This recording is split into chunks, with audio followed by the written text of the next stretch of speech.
ভারতে বাংলাদেশি পাটজাত পণ্য রপ্তানির উপর নতুন করে শুল্ক আরোপের ফলে বাংলাদেশের পাট শিল্পে গভীর উদ্বেগ দেখা দিয়েছে। এই সিদ্ধান্তের ফলে বাংলাদেশের অন্যতম প্রধান রপ্তানির খাত হুমকির মুখে পড়েছে, কারণ ভারত বাংলাদেশি পাট ও পাটজাত পণ্যের সবচেয়ে বড় ক্রেতা।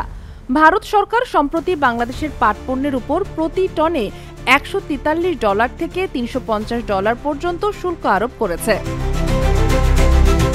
এর ফলে ভারতীয় বাজারে বাংলাদেশি পাট পণ্যের দাম বেড়ে যাবে, যা বাংলাদেশের রপ্তানিকারকদের জন্য একটি বড় ধাক্কা। এই শুল্কের ফলে বাংলাদেশি পাট পণ্যের চাহিদা কমে যেতে পারে এবং রপ্তানি উল্লেখযোগ্যভাবে হ্রাস পেতে পারে। এর কারণে হাজার হাজার শ্রমিক বেকার হওয়ার ঝুঁকিতে পড়বে এবং দেশের অর্থনৈতিক অবস্থার উপর নেতিবাচক প্রভাব পড়বে।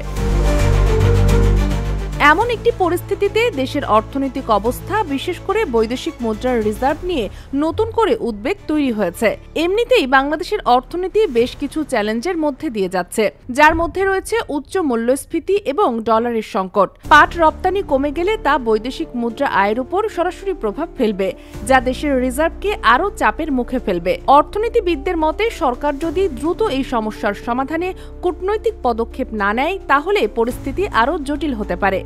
এই চ্যালেঞ্জ মোকাবেলায় সরকারের উচিত ভারতের সাথে আলোচনার মাধ্যমে শুল্ক প্রত্যাহারের চেষ্টা করা এবং একই সাথে পাট পণ্যের জন্য নতুন বাজার খোঁজা।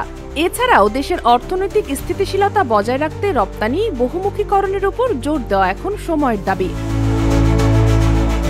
Sheikh Masuma, daily hour, Bangladesh.